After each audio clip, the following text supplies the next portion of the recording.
ఈ ఎంసెట్ లేదా ఎఫ్సెట్‌లో మంచి ర్యాంక్ రాని విద్యార్థులకు బెస్ట్ ఆల్టర్‌నేటివ్ సీఏసీఎంఏ కోర్సులు అడ్మిషన్‌లు జరుగుతున్నవి.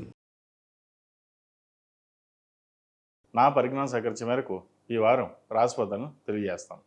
ఈ రాశి ఫలితాలు జూన్ 1వ తారీఖు నుండి 7వ తారీఖు వరకు వర్తిస్తాయి. ముందుగా గోచారం. మేషంలో శుక్రుడు, వృషభంలో రవి బుధులు, మిథునంలో గురువు, కర్కాటకంలో కుజుడు, కన్యలో కేతువు, కుంభంలో రాహువు, మీనంలో శని. అలాగే చంద్రుడు కర్కాటకం, సింహం, కన్యా రాశిలో సంచారం. వృషభ రాశి వారికి ఈ వారం చాలా అనుకూలంగా ఉంది. మంచి ఉద్యోగం లభిస్తుంది. పేరు ప్రఖ్యాతలు పెరుగుతాయి. అయితే వచ్చిన అవకాశం ముందుకు వెళ్ళాలా వద్దా అనే మీమాంసలో ఉంటారు. అయితే దశమంలో రాహు వల్ల, ద్వితీయంలో గురువు వల్ల మంచి అవకాశాలు వచ్చినా వాటిని సద్వినియోగపరచుకోలేకపోతుంటారు. అయితే ఒక మంచి సంస్థలో ఉద్యోగం లభిస్తుంది. అది మీకు పేరు ప్రఖ్యాతలు తెచ్చే విధంగా గోచరిస్తుంది. అలాగే భూ సంబంధించిన విషయ వ్యవహారాలు సానుకూల పడతాయి. కోర్టు తీర్పులు అనుకూలంగా ఉంటుంది. రాజకీయ నాయకులకు ఈ వారం మంచి అవకాశం అని చెప్పవచ్చు. జీవిత భాగస్వామితోటి వ్యాపార విషయంలో కొన్ని ఆచితూచి వ్యవహరించాలి. కొంత నష్టం వాటిల్లే అవకాశం ఉంది. మీరు చక్కగా నిర్వర్తించిన వారి అమాయకత్వం అనుకోవచ్చు, లేదంటే చక్కగా చేయకపోవడం అనుకోవచ్చు. వాటి వల్ల మీకు నష్టం కలిగే విధంగా గోచరిస్తుంది.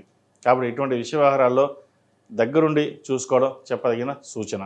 అలాగే భూ సంబంధించిన విషయ వ్యవహారాలు, కొనుగోలు అమ్మకాల విషయాల్లో చక్కగా ఉంది. కళారంగాల వారికి మంచి పేరు ప్రఖ్యాతలు లభిస్తాయి. వైద్య వృత్తిలో ఉన్న వారికి, సాఫ్ట్వేర్ రంగంలో ఉన్న వారికి, రియల్ ఎస్టేట్, కన్స్ట్రక్షన్ ఫీల్డ్లో ఉన్న వారికి ఈ వారం అనుకూలంగా ఉంటుంది.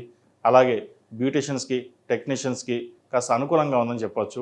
ఏదేమైనా సరే గత 2-3 వారాల కంటే ఈ వారం వీరికి చక్కగా ఉందని చెప్పవచ్చు. అలాగే విద్యార్థులకు సకాలంలో విద్యను పూర్తి చేయగలుగుతారు.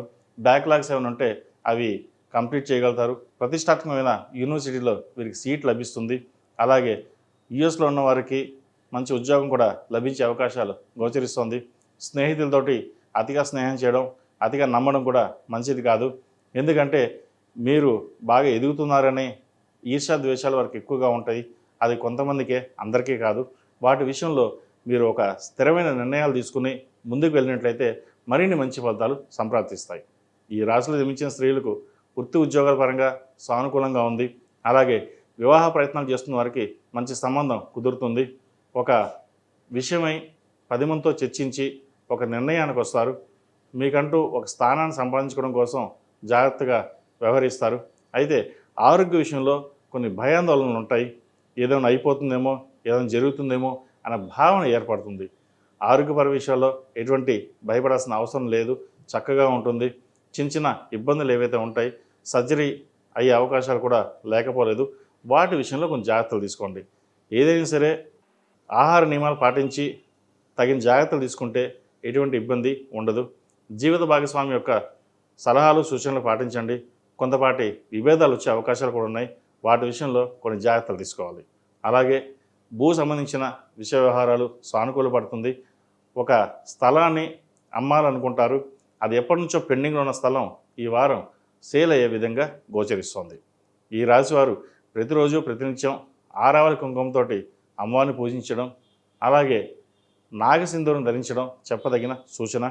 ప్రతి విషయాన్ని క్షుణ్ణంగా పరిశీలించుకున్నాకే ముందుకు వెళ్ళండి. మంచి ఫలితాలు సాధించగలుగుతారు. ప్రతిరోజు ప్రతినిత్యం ఓం నమస్తే ఒత్తుతో దీపారాధన చేయండి. అలాగే మంగళవారం, శుక్రవారం నాడు సాయంత్రం పూట నిమ్మకాయ డప్పులతోటి నువ్వుల నూనె పూసి దీపారాధన చేయండి. నరదృష్టి ఏదైనా ఉంటే కొంతవరకు తగ్గుతుంది. ఈ రాశిలో జన్మించిన వారికి కలిసి వచ్చే సంఖ్య 9, కలిసి వచ్చే రంగు గ్రే. ఏదైనా పని మీద బయటకు వెళ్ళేప్పుడు సోమవారం కానీ శుక్రవారం అడిగిన వెళ్ళండి. మంచి ఫలితాలు సంప్రాప్తిస్తాయి. ఏదైనా సరే ఈ చెప్పే రాశి ఫలితాలు గోచారాన్ని బట్టి చెప్పడం జరుగుతుంది.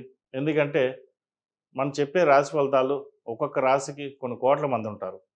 లగ్నాలు మారిపోతాయి, దశలు మారిపోతాయి, గ్రహాలు మారుతాయి. అందరికీ ఇలాగే ఉంటుందా అనడం కష్టం.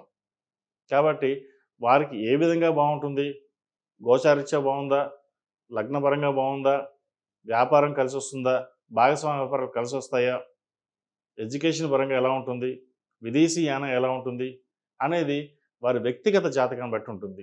ఒకవేళ వ్యక్తిగత జాతకం డీటెయిల్స్ సరిగ్గా లేకపోతే ప్రశ్న చక్రం బట్టి చెప్పవచ్చు. అది అప్పటి వరకే వర్తిస్తుంది. సర్వే జన సుఖినో భవంతు. లోక సంస్థ సుఖినో భవంతు. ఓం శాంతి శాంతి శాంతి.